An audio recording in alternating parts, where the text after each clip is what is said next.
નમસ્કાર દર્શક મિત્રો, હોટ ટોપિકમાં આપ સૌનું સ્વાગત છે. આપની સાથે હું છું શિવમ. દર્શક મિત્રો, હોટ ટોપિકમાં વાત કરીશું આજે ખાસ ટ્રાફિકની, કારણ કે જે પ્રકારે આપણે વાત કરીએ તો કેન્દ્ર સરકાર સંચાલિત એક સંસ્થા અને જેને કામ સોંપવામાં આવ્યું છે ખાસ ટ્રાફિકના સર્વેનું. અલગ અલગ જંકશનો છે અમદાવાદના, નહેરુનગર હોય કે પછી શિવરંજની હોય, એ સહિતના જે જંકશનો છે, કુલ 25 જેટલા જંકશનો છે કે જ્યાં સર્વે કરવામાં આવશે. 18 કલાક દરમિયાન જે વાહનોની અવરજવર થાય છે તે અવરજવર કે જે નોંધવામાં આવશે અને ત્યારબાદ નક્કી કરવામાં આવશે કે તે જંકશન પર બ્રિજ બનાવવો કે કેમ. આ એક ખાસ સર્વે કરવામાં આવશે અને સર્વે બાદ નક્કી કરવામાં આવશે કે કયા જંકશન પર કેટલા જે બ્રિજની જરૂરિયાત છે. ખાસ કરીને અમુક જે જંકશનો છે, જેમ કે આપણે જે હેલ્મેટ 4 રસ્તાની વાત કરીએ તો ત્યાં ઓલરેડી જે પ્રકારે એક બ્રિજ છે અને ત્યાં મેટ્રોનો કોરિડોર પર પસાર થઈ રહ્યો છે, એટલે ત્યાં બ્રિજની મંજૂરી નથી જ આપવામાં આવી હવે અન્ય એક બ્રિજની. પરંતુ તેમ છતાં અન્ય ઘણા બધા હજી પણ જંકશનો છે કે જ્યાં બ્રિજ હોવા છતાં પણ ટ્રાફિકની સમસ્યા રહે છે. ત્યારે ત્યાં કેવા પ્રકારે આગળ જે હાથ ધરાવવું જોઈએ તે પણ ચોક્કસથી મહત્વનું છે. અને તેની સાથે આપણે ખાસ જો પ્રકારે વાત કરીએ તો જે આગામી 10 વર્ષ 10થી 15 વર્ષનું જે વાતો છે તે ધ્યાન લેવામાં આવશે કે 10થી 15 વર્ષમાં જે ટ્રાફિક કેટલો વધવાનો છે અને તેના આધારે ખાસ તમામ બાબત કે જે નક્કી કરવામાં આવશે કે ત્યાં કેટલા પ્રકારે બ્રિજની જરૂરિયાત છે અને ટ્રાફિક કેવી રીતે હળવો કરી શકાય છે. તો સર્વે તો કરવામાં આવશે, પરંતુ તેની સાથે એક વાત એ પણ છે કે લોકોની જાગૃતતા પણ જરૂરી છે ટ્રાફિક ઘટાડવા માટે. સાથે અમદાવાદના ઘણા એવા સ્થળ છે કે જ્યાં અગાઉ પણ લોકોની બુમરાળો ઉઠી છે કે ત્યાં બ્રિજની કોઈ જરૂરિયાત નહોતી, છતાં પણ ત્યાં બ્રિજ બનાવવામાં આવ્યો છે. આપણે જે પાંજરાપોળ 4 રસ્તાની આપણે વાત કરીએ તો ત્યાં ઓલરેડી જે પ્રકારે આપણે વાત કરીએ તેના સ્થાનિકો દ્વારા કહેવામાં આવ્યું હતું કે ત્યાં બ્રિજની જરૂરિયાત નહોતી, પરંતુ છતાં પણ ત્યાં બ્રિજ બની રહ્યો છે. આવી અનેક જે આપણે જગ્યાઓ છે કે જ્યાં લોકો આ પ્રકારની અગવડતાનો સામનો કરી રહ્યા છે. જેટલા બ્રિજ અત્યારે બની રહ્યા છે તેમાં તેની ગુણવત્તા ખાસ કરીને વાત કરીએ, તેની સાથે તેની જરૂરિયાત કેટલી છે હાલમાં જે બની રહ્યા છે તેની.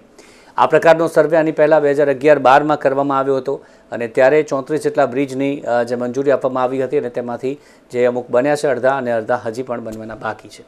ત્યારે આ તમામ બાબત પર આપણે ચર્ચા કરીશું કે કેટલી જરૂરિયાત છે બ્રિજની, કયા જંકશન પર કેટલો ટ્રાફિક ખાસ કરીને રહે છે અને તેમાં લોકોની ભાગીદારી કેવી રીતે બની શકે છે. આ તમામ બાબત પર ચર્ચા કરીશું અને ચર્ચા સાથે મારી સાથે એક મહેમાન હાલ જોડાઈ ગયા છે. ભાવિકભાઈ રાજા, સામાજિક કાર્યકર, મારી સાથે એક જોડાયા છે અને તેમની સાથે આપણે ચર્ચાને હાલ આગળ વધારીએ છીએ.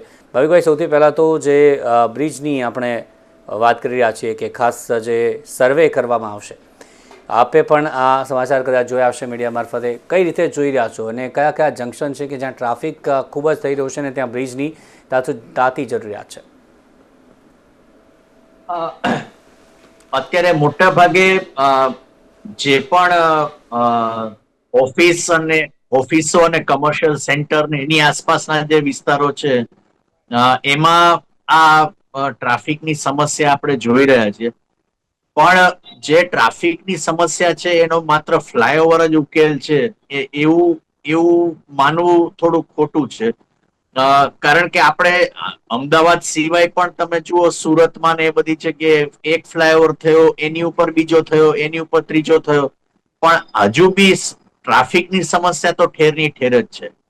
એટલે આ બધા જે ટ્રાફિક નો જે પ્રોબ્લેમ જે થઈ રહ્યો છે એની પાછળ બીજા બધા જે ફેક્ટર્સ જવાબદાર છે એના પ્રત્યે જો બરાબર ધ્યાન આપવામાં આવે, ખાસ કરીને હું તો માનું છું અમદાવાદમાં જે એમટીએસ બસીસ છે એની સંખ્યા જો વધારવામાં આવે અને એના રૂટ પણ વધારવામાં આવે તો ઘણા બધા લોકો જે પબ્લિક ટ્રાન્સપોર્ટેશનમાં જવા માંગે છે અથવા તો એને પબ્લિક ટ્રાન્સપોર્ટેશન પોસાય છે, તો એના કારણે એને જે વ્યક્તિગત વાહન લઈને જવાનો જે જરૂરત છે એ ઘટી જાય છે.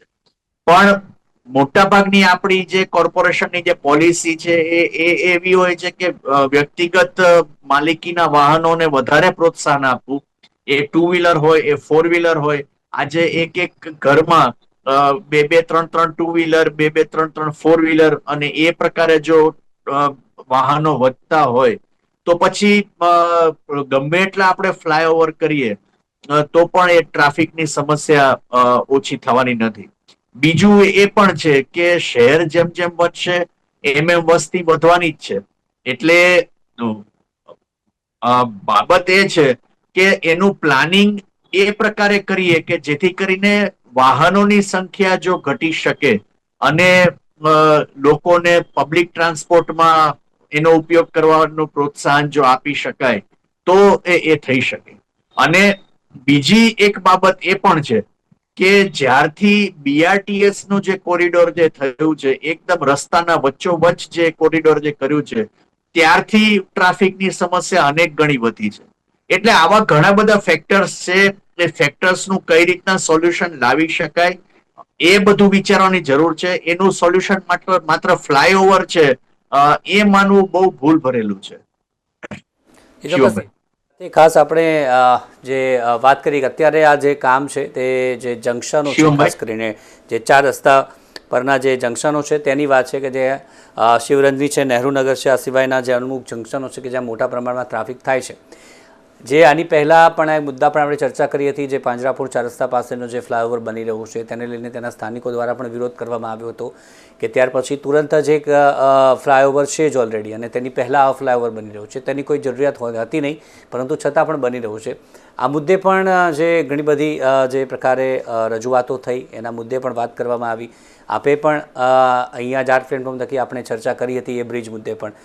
આવા કેટલા બ્રિજ છે અમદાવાદમાં ખાસ કરીને, એની સિવાય જે CTMના જે 2 ઓવરબ્રિજ બન્યા છે તેને લઈને પણ ઘણા બધા સવાલ આની પહેલાં ઉઠી ચૂક્યા છે.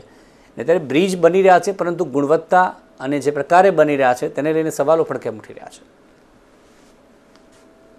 એ તો છે જ. એકચ્યુઅલી જ્યાં પણ ફ્લાયઓવર બન્યા છે અને એમાં સ્વાભાવિક રીતના એવું બન્યું છે કે એને પર્યાવરણને બહુ મોટું નુકસાન કર્યું છે. રસ્તામાં આવતા કેટલા બધા ઝાડને સાવ નિર્મૂળ કરી નાખવામાં આવે અને એક સમયે જ્યાં એકદમ ઠંડક હોય એ પ્રકારના ઝાડ હોય એ જગ્યાએ સાવ વેરાન કરી દેવામાં આવે. તમે આ પાંજરાપોળનું તમે ઉદાહરણ લો, હજી થોડે દૂર જ ત્યાં IIM પાસે એ ફ્લાયઓવર છે અને છતાં પણ એના ઉપરાંત આ પાંજરાપોળ આગળ બીજો ફ્લાયઓવર મૂકવાની વાત ચાલે છે અને એના માટે રસ્તાની વચ્ચે જે બધા ઝાડ છે એ બધાને કાપવાની વાત ચાલે છે. એટલે જ્યાં જ્યાં ફ્લાયઓવર થાય છે એવી જ રીતના તમે ગુજરાત કોલેજ પાસે તમે જુઓ, એ ગુજરાત કોલેજ પાસેનો જે ફ્લાયઓવર છે એનો અત્યારે એ પણ કેટલા બધા ઝાડ કાપીને એને બનાવવામાં આવ્યો, પણ એનો અત્યારે તમે ઉપયોગ જુઓ તો એ સચ એવો કોઈ ખાસ ઉપયોગ નથી કે જેનાથી માન લો કે ટાઉન હોલ પાસેના કોઈ 4 રસ્તાની ટ્રાફિક સમસ્યા હળવી થઈ હોય અથવા તો ટ્રાફિક સમસ્યાનું કોઈ સોલ્યુશન આવ્યું હોય. એટલે આજે પર્યાવરણને નુકસાન કરીને જે ફ્લાયઓવર જે બની રહ્યા છે અને જરૂરત વગર જે બની રહ્યા છે એવા ઘણા બધા ઉદાહરણો આપણે કહી શકીએ કે એ બધાની ખરેખર કોઈ જરૂરત જ નથી ટ્રાફિક નિયમન માટે. એટલે આ પ્રકારનું જે માનસિકતા જે કોર્પોરેશન ધરાવે છે એને સુધારવાની મને તો લાગે છે કે જરૂરત છે. એ ચોક્કસથી. શિવમભાઈ. જી, પ્રવીણભાઈ કાનાવાર આપણી સાથે જોડાઈ ગયા છે, પ્રમુખ છે ATCC અને સતત ટ્રાફિક મુદ્દે અવેરનેસના કાર્યક્રમો પણ તે કરતા રહે છે. ડૉક્ટર પ્રવીણ કાનાવાર, સ્વાગત છે આપનું. પ્રવીણભાઈ, આપે પણ આ સમાચાર જોયા. 10 વર્ષનું જે લક્ષ્ય ધ્યાને રાખવામાં આવશે કે આગામી 10 વર્ષમાં કેટલો ટ્રાફિક વધશે આ જંકશનો પર, ખાસ કરીને તેના આધારે નક્કી કરવામાં આવશે કે બ્રિજ બનાવવું કે કેમ. 18 કલાકના જે વાહનો છે તેની નજર રાખવામાં આવશે. કઈ રીતે ખાસ આ કાર્ય જે પ્રકારે થતું હોય છે, જે દિલ્હીની સંસ્થા છે તેને હાલ તો કામ સોંપવામાં આવ્યું છે, જેમ 2011-12માં કરવામાં આવ્યું હતું ત્યારે 34 બ્રિજની મંજૂરી મળી હતી કે ત્યાં બનાવવાની જરૂરિયાત છે. અત્યારે આપને કયા કયા જંકશન લાગી રહ્યા છે કે જ્યાં જરૂરિયાત છે? બેઝિકલી ટ્રાફિક સર્વે જે કરવાના છે બહુ સારી વાત છે કે આપણને ખબર પડે કે કેટલા વાહનો અહીંથી પસાર થાય છે, કઈ ટાઈપના વાહનો અહીંથી પસાર થાય છે, કઈ સ્પીડથી અહીંથી વાહનો પસાર થાય છે. પણ બેઝિકલી આજે છે ટ્રાફિક જંકશન, તો આપણા શહેરની અંદર જ્યારે આપણે ફ્લાયઓવર કરીએ છીએ ત્યારે એનો એક જ ઉપયોગ છે મારી દ્રષ્ટિએ, અને તે એ છે કે વાહનોને ટ્રાફિક લાઇટથી રોકવા ના પડે એ પર્ટિક્યુલર એરિયામાં. પણ એ ટ્રાફિક કન્જેશન છે એને ઘટાડવામાં મારી દ્રષ્ટિએ ખાસ ઉપયોગ થવાનો નથી. કારણ કે ટ્રાફિક કન્જેશન જો આપણે ઘટાડવું હોય તો વાહનો આપણે ત્યાં વધી રહ્યા છીએ. ગઈકાલે 22મી તારીખ હતી અને જીએસટી નીકળી ગયું અને એક સાથે 10,000 ટુ વ્હીલર ગઈકાલે ખરીદાયા, ઓર્ડર અપાયા એવું મેં છાપામાં આજે વાંચ્યું. અને 2500 ગાડીઓ, એટલે કે વાહન હવે 10,000 વધારે આવશે. આટલા છે એમાં 10,000 વધારે આવશે, એટલે કે બેઝિકલી વાહન વધવાના. હવે વાહન જ્યારે વધે એટલે ટ્રાફિક કન્જેશન થાય છે. હવે એ ટ્રાફિક કન્જેશન ઓછું કરવા માટેના ઘણા બધા રસ્તાઓ છે ફ્લાયઓવર સિવાયના. એ બધા રસ્તાઓ પણ આપણે લેવા જોઈએ. આપણે ત્યાં તો ખાલી વન વે પણ આપણે સરકાર નથી કરી શક્યા જે કરવા જોઈએ. આપણે ત્યાં ડાબી બાજુ લોકોને વળવું છે તો આપણે લાઈન ખુલ્લી નથી રાખી શકતા કે જેથી કરીને લોકો ડાબી બાજુ વાળા જતા રહે. બધા જેને જમણી બાજુ વળવું છે એવો ડાબી બાજુની લાઈનમાં આવીને પહેલો ઉભો રહી જાય છે. એવું વિચારો કે લોકો હોર્ન મારે એમને કાંઈ પડી નથી. રિક્ષાવાળાઓ, ખટારાવાળાઓ, પછી પેલા વાહનના સામાન લઈ જનાર વાળાઓ, એટલા બધા ઇરેગ્યુલર ટ્રાફિક આપણે ત્યાં અનફોર્ચ્યુનેટલી જે વાહનોના ડ્રાઈવર છે ને એના એજ્યુકેશન ઉપરથી આપણે મહત્વ કમ્પ્લીટલી લઈ લીધું છે. હવે કોઈ પણ રિક્ષાવાળાને એને ભણતરની જરૂર નથી, કોઈ પણ ખટારાવાળાને હવે ભણતરની જરૂર નથી. બહુ સારી વાત છે કે આપણે લોકોને એમ્પ્લોયમેન્ટ આપી શકીએ છીએ કે ભાઈ ચલો રિક્ષા ચલાવીને પણ કમાય, ખટારો ચલાવીને પણ કમાય, પણ એનામાં મોરલ સેન્સ જે આવવી જોઈએ કે મારી જે ફરજ છે as a road stack holder કે મારે લાઇનમાં લેનમાં ડ્રાઈવ કરવું, મારે સ્પીડથી ડ્રાઈવ કરવું, હું સિગ્નલ ના તોડવું.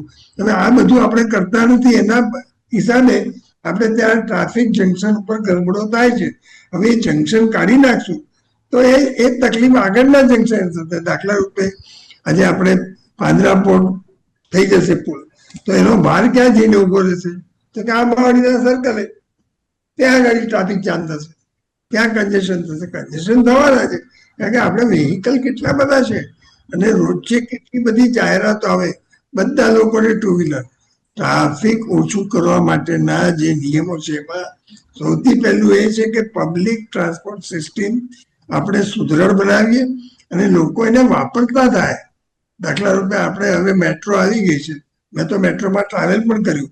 તો વસ્ત્રાપુર હું જઈ આવ્યો શાહપુરથી અને આંબાવાડીથી હું ગાંધીનગર જઈ આવ્યો.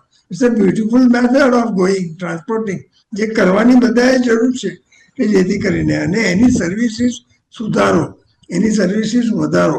બીઆરટીએસને આપણે નકામું બનાવી દીધું. કેમ? તો કે બીઆરટીએસ ની અંદર લોકો ઘૂસી જાય છે. બીઆરટીએસ ની બાજુમાં આપણે જે રોડ બનાવ્યા છે અનફોર્ચ્યુનેટલી એ રોડ સાંકડા થઈ ગયા અને દુકાનો વાળા એમનો સામાન ફૂટપાથ પર મૂકી દે એટલે ફૂટપાથ પર કોઈ ચાલી શકતા નથી. આપણે જ્યાં સુધી લોકોમાં ટ્રાફિક અવેરનેસ બરાબર લાવી નહીં શકીએ ત્યાં સુધી આ બધા પગલા આપણા નિષ્ફળ જાય છે. એટલે મારી દ્રષ્ટિએ જેટલા વાહન ઓછા આવે શહેરમાં એ કરવાની જરૂર છે, પહેલી વાત એ. અને બીજું, શાળામાં સ્કૂલમાંથી બાળકોને આપણે શીખવાડીએ કે ભાઈ આપણે કેવી રીતે રોડ ઉપર રહેવાનું છે. જ્યાં સુધી આપણે નહીં સુધરીએ આપણામાં બધા આવી જાય મારી દ્રષ્ટિએ સ્ટેક હોલ્ડર. આપણે જે વાહન ચલાવે છે એને ધ્યાન રાખવાનું છે, રસ્તાનો જે લોકો ઉપયોગ કરે છે એટલે કે પેડેસ્ટ્રિયન એમને ધ્યાન રાખવાનું. આજે તમે વિચાર કરો કે બધી જ જાતનો મિક્સ ટ્રાફિક બધે છે. આજે ગાડું હાથથી ખેંચીને લઈ જનારો પણ આપણે ત્યાં જ છે. હવે એને આપણે આ જે પુલ થશે એ કઈ રીતે એના ઉપર ચડશે બાપડો? હવે એના માટે આપણે શું ઓલ્ટરનેટિવ રસ્તો કરવાના છીએ? એવી રીતે સાયકલિસ્ટ, આપણે સાયકલિસ્ટને મહત્વ આપવું છે કે જેથી કરીને એમની હેલ્થ સુધરે. પણ આજે ફ્લાયઓવર કરશો તો સાયકલિસ્ટ એના ઉપર જશે કેવી રીતે? આજે ઊંટ ગાડાવાળાને જવું હોય તો જાય કેવી રીતે? હવે આપણે ત્યાં મિક્સ ટ્રાફિક છે. એટલે કે બધું વિચારીને આપણા ટ્રાફિક મેનેજર્સ જે છે ને એ લોકોએ બેસીને સરખું વિચારવાની જરૂર છે અને સાથે બધા એન્ફોર્સમેન્ટ સરખા થાય એ બધું બહુ જ કરવાની જરૂર છે. ત્યારે આ બધા જે પૈસા આપણે ખર્ચીએ ફ્લાયઓવર બનાવવાના કે અંડરવે બનાવવાના એ બધા ખર્ચા વસૂલ થાય. કારણ કે આપણે કરતા નથી અનફોર્ચ્યુનેટલી. જી ચોક્કસથી. એની સાથે જ ભાવિકભાઈ, જે આપણે વાત કરી હમણાં કે આ જે જીએસટી ગઈકાલથી જે ઓછું થયું અને ત્યારે એક આંકડો પણ સામે આવ્યું છે, હજારોની સંખ્યામાં જે 2 વ્હીલર્સ છૂટ્યા છે, 4 વ્હીલર્સ પણ લોકોએ નોંધાવ્યા છે. 10 વર્ષ આમાં આ સર્વેમાં ધ્યાન રાખવામાં આવશે કે 10 વર્ષ પછી કેવો ટ્રાફિક હશે. આપની દ્રષ્ટિએ 10 વર્ષ પછી કેવો ટ્રાફિક હશે અને કેવા પ્રકારની સમસ્યાઓનો સામનો કરવો પડશે જો આ જ સ્થિતિ રહી તો? એના માટે લોકોની જાગૃતતા કેવી હોવી જોઈએ અને તંત્રએ કેવું કામ કરવું પડશે? ના, એ વાત સાચી છે. લોકોની જાગૃતિ બહુ અગત્યની છે અને એક સમયે સ્કૂલ અને કોલેજમાં એ સિલેબસમાં ટ્રાફિક અવેરનેસના પાઠ્યક્રમ રાખ્યા બી હતા, પણ એને જે પ્રેક્ટિકલ લાઈફમાં જે રીતના એનું ઇમ્પ્લિમેન્ટેશન થવું જોઈએ, આજે એવું થાય છે કે બાળક 13-14 વર્ષનું થાય ને ત્યારથી 2 વ્હીલર ચલાવતું થઈ જાય છે અને એના મા બાપ એને ઉલટાનું ગર્વથી છાતી ફૂલાવીને કહે છે કે મારું બાળક આ 13 વર્ષે 14 વર્ષે આ 2 વ્હીલર ચલાવે છે. પણ એ લોકો એ નથી વિચારતા કે એના માટે બહુ વહેલું છે. બીજું એ કે એને એ પણ નથી શીખવાડતા કે ભાઈ તમે જમણી બાજુ જાઓ, જમણી બાજુ વળવું હોય તો તમારે હાથ દેખાડવો પડે કે ઇન્ડિકેટર તમારે કરવું પડે અને આ રસ્તાની ડાબી બાજુ ચાલવું જોઈએ, કે એ બધા જે ટ્રાફિકના નિયમો છે એમને સમજાવવા જોઈએ, એ કોઈ સમજાવતા નથી. અને જેમ મેં કીધું કે પબ્લિક ટ્રાન્સપોર્ટ નો જે પરિસ્થિતિ છે એ પરિસ્થિતિના કારણે 2 વ્હીલર ખૂબ જ વધ્યા છે અને એક દેખાદેખીમાં લક્ઝરી આઇટમ તરીકે ગાડીઓનું પણ એટલું બધું વેચાણ ને બધું વધ્યું છે. એટલે અત્યારના આધાર પર જો 10 વર્ષનો જો સર્વે થાય અને એના આધાર પર જો ફ્લાયઓવર બનાવવામાં આવે, જે પ્રકારે લિસ્ટ આવ્યું છે છાપવામાં, એ પ્રકારે એ બનાવવામાં આવે તો હું માનું છું કે 2-3 વર્ષમાં તો એ પણ સાવ એકદમ વામણું પુરવાર થશે, એ પણ બહુ ઓછું પુરવાર થશે અને ફરી પાછું આપણે એના સોલ્યુશન શોધવા તરફ જવું પડશે. એટલે જે વાત થઈ કે એના જે બીજા સોલ્યુશન્સ જે શોધવાની જે જરૂર છે, એ ટ્રાફિક નિયમનના હોય, પબ્લિક ટ્રાન્સપોર્ટના હોય, કે એ બધા જે છે એ સોલ્યુશન તરફ જો જાય તો એના વધારે એ થઈ શકે એમ છે. જી પ્રવીણભાઈ, ખાસ જે બ્રિજની વાત કરી કે બ્રિજ આમાં જે સર્વે કરવામાં આવશે એમાં મુખ્ય મુદ્દો એ છે કે બ્રિજ ક્યાં ક્યાં જરૂરિયાત છે, પરંતુ જે બ્રિજ જ્યાં બન્યા છે અત્યાર સુધી અને અમદાવાદમાં જ્યાં બ્રિજ હાલ બની રહ્યા છે, આપની દ્રષ્ટિએ ક્યાં એ બ્રિજની જરૂર હતી ખરી? કેમ કે હમણાં વાત કરી જે ભાવિકભાઈ સાથે જે પાંજરાપોળના બ્રિજની વાત કરી, સ્થાનિકો કીધું કે તેની જરૂરિયાત નહોતી પરંતુ બની રહ્યું છે. આ સિવાય જે સીટીએમના બ્રિજની ડિઝાઇનને લઈને સવાલો અત્યાર સુધી પણ આજે પણ એ સવાલ ઉઠી રહ્યા છે.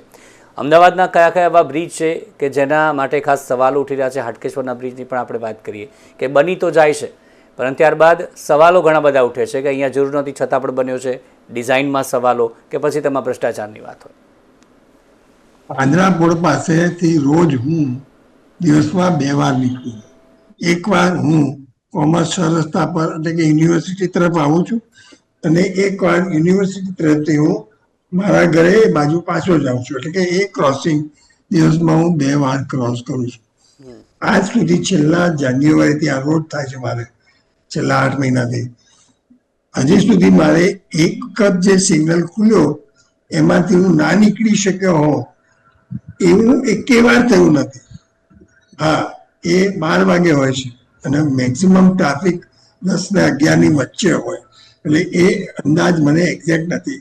ટ્રાફિક સર્વેથી આપણને ઘણું બધું મળશે જાણવાનું, એમાં કોઈ સવાલ નથી. હા, એ સર્વે કયા પ્રકારનું થવાનું છે, શું શું બાબત એક્ઝેક્ટલી ચેક કરવાના છે, એ બધું આપણને ખબર પડે. કારણ કે ટ્રાફિક ઘણા બધા ડ્રાઈવ કરવાની જરૂર છે. ફોર એક્ઝામ્પલ, આજે ઘણા બધા ખટારા જેવા વાહનો, પર્ટિક્યુલરલી સિમેન્ટ મિક્સર અને લોડર્સ, હવે એ બધાને એ રોડ ઉપર આવવાની છૂટ આપવામાં આવે છે. તમે ઇટ્સ એ સ્લો વ્હીકલ, તમે એના માટે કોઈ જુદી લેન રાખતા નથી. એ લોકો વચ્ચોવચ્ચ જ ચલાવતા હોય છે, વચ્ચોવચ્ચ જ ઊભી રાખતા હોય છે. કોઈને ઓવરટેક કરવું હોય તો એ જલ્દી એને કરી શકતા નથી. અને એટલા બધા ખોટા એક્સિડન્ટ થાય છે કારણ કે એ લોકોને એ કટારાવાળાના ડ્રાઈવરોને એટલા બધા બ્લાઇન્ડ સ્પોટ છે કે જેની અંદર ટુ વ્હીલર વાળા ઘૂસી જાય છે અને ટુ વ્હીલર વાળો મરી જાય છે ત્યાં. એ જ પાંજરાપોળના 4 રસ્તા પર 2 છોકરાઓ ગયા હતા. ટાઈમ થયો અને વરસ થવા આવ્યું કે થોડો વધારે. તો એ એક્સિડન્ટો બધા પુષ્કળ થાય છે. બેઝિકલી જો તમારે સ્પીડ આપવી છે તો વેહિકલ ઓછા હોવા જોઈએ ને કંટ્રોલ ટ્રાફિક હોવું જોઈએ. આપણા પોલીસ ડિપાર્ટમેન્ટ અનફોર્ચ્યુનેટલી કેમેરા ઉપર બહુ ડિપેન્ડ થઈ ગયા છે. પોલીસની હાજરી દેખાતી નથી. હા, જ્યારે ડ્રાઈવ કરે, અત્યારે ફોર એક્ઝામ્પલ હેલ્મેટની ડ્રાઈવ ચાલે છે તો અત્યારે આપણને બધા પોલીસો દેખાય છે, પણ એક પણ પોલીસ આજે ટ્રાફિક બ્રિગેડ આપણે બનાવી. ટ્રાફિક બ્રિગેડ બનાવી શેના માટે? ટ્રાફિકને કંટ્રોલ કરવા માટે. તો ટ્રાફિક બ્રિગેડ વાળો જો 4 રસ્તા પર ઉભો રહેવાનો ના હોય તો એ ટ્રાફિક બ્રિગેડ આપણે બનાવી એનો મિનિંગ ક્યાં દેખાય છે? એ કરે છે શું? ખાલી કોન્સ્ટેબલને પૈસા ભેગા કરવા માટે હેલ્પ કરે છે, કેસ કરવા માટે, જેની જરૂર નથી. ટ્રાફિક બ્રિગેડ આપણે એટલા માટે બનાવી કે જેથી કરીને ટ્રાફિક કંટ્રોલ થાય. હું એનો એટીટીનો એક મેમ્બર છું ટ્રસ્ટનો. તો આપણે બનાવી છે એના માટે, પણ આપણે જે મોટિવ છે એ મોટિવ પ્રમાણે તો ટ્રાફિક બ્રિગેડના છોકરાઓ અથવા છોકરીઓ કામ કરતા નથી. 4 રસ્તા પર વચ્ચે આપણને કોઈ દેખાય છે કે કેટલા બધા કિસ્સો છે અમદાવાદની અંદર 4 રસ્તાની વચ્ચે કે જેની અંદર કોઈ ઊભો રહે અને જુએ અને ટ્રાફિકને ડાયરેક્ટ કરે તો આ કંટ્રોલ કરે નજરથી. સાહેબ, મારું ઘર છે આંબાવાડીમાં, માણેકબાગ હોલની પાછળના ભાગમાં. સાંજે તમે 5 પછી અને 8ની વચ્ચે તમારે જો ત્યાં ક્રોસ કરવું હોય તો ભયંકર તકલીફ છે. એના પહેલા 4 રસ્તા છે જ્યાં આગળ સિગ્નલ છે. હવે તમે ખાલી 100 મીટર આવો અને આ રોડ ઉપર એબ્સોલ્યુટલી જામ થઈ જાય છે સાહેબ. લોકો મારામારી કરે છે નીકળવા માટે. મારામારી મેં જોયા છે કારણ કે હું રોજ ત્યાંથી પસાર થાઉં. અનફોર્ચ્યુનેટલી આપણે ત્યાં આગળ જે વ્યવસ્થિત અભ્યાસ થવો જોઈએ, જે ડેટા આપણે ભેગા કરીએ એ ડેટાનો ઉપયોગ કરીને આપણે સોલ્યુશન લાવીએ. અનફોર્ચ્યુનેટલી આપણી પાસે ડેટા જે આવે છે એ પૂરતા નથી આવતા, અપૂરતા આવે છે, ખોટા આવે છે અને આપણે એના ઉપર એક્શન લઈ શકતા નથી. જ્યાં સુધી આપણે એન્ફોર્સમેન્ટ નહીં લાવીએ સરખું, ત્યાં સુધી ટ્રાફિકને કંટ્રોલ કરવો એ મારી દ્રષ્ટિએ બહુ ડિફિકલ્ટ છે. આપણે જરૂર બનાવો તમે ફ્લાયઓવર, એમાં પૈસા બી નાખો કારણ કે આપણે પૈસા ઉઘરાઈએ છીએ લોકો પાસેથી. અત્યારે તો હવે જીએસટી ઓછું કર્યું એટલે ખર્ચા થોડા ગવર્મેન્ટ પાસે પૈસા થોડા ઓછા આવશે. કહેવાનો ભાવ છે કે આપણે પૈસા ઉઘરાઈએ છીએ લોકો આપે છે. લોકો આપે છે, કોઈ સામે પડતા નથી, બધા ભરે છે ટેક્સ બધી જાતના. તો વસ્તુઓ આપણે બનાવીએ પણ સરખું પ્લાન કરીએ. આપણે એક રોડ બનાવીએ છીએ એ 25 વર્ષ ચાલતો નથી, 5 વર્ષમાં તો રોડ યુઝલેસ થઈ જાય છે આપણા માટે અને એને મેન્ટેન નથી કરી શકતા આપણે. તમે વિચારો, મેન્ટેનન્સ આપણા રોડનું શું છે? 0. ઇન્ફ્રાસ્ટ્રક્ચરમાં બધા ગરબડ. તમે સાહેબ બધાને કહો છો કે તમે ઝાડ ઉગાડો. ઝાડ ઉગાડ્યા પછી મ્યુનિસિપાલિટીની ફરજ છે કે ઝાડને ટ્રીમ કરે. કોઈ ટ્રીમ કરતા નથી. સ્ટ્રીટ લાઇટનો લાઇટ જ એ ઝાડના અંધારામાં આવી જાય ના. એટલે કે જે કરવાની જરૂર છે વધારે આપણા પ્રતિનિધિઓએ, મારી દ્રષ્ટિએ બધા બહુ સારા માણસો આપણે ચૂંટીને મોકલીએ છીએ, પણ ખબર નથી કે ક્યાં શું ગરબડ છે, ક્યાં ઇનેફેક્ટિવનેસ છે. પણ જે જોઈએ એ થતું નથી. જે જોઈએ એ થતું નથી. ચોક્કસથી જોઈએ એ થતું નથી. અને સાથે જ એક પ્લાનિંગ, જે બ્રિજ બનાવવા માટેની આપણે વાત કરીએ કે કેવી રીતે બ્રિજ બનાવો અને બ્રિજ બને છે તો તેનું સમયાંતરે તેનું નિરીક્ષણ કરે યોગ્ય એન્જિનિયર કે જેને કામ સોંપાય.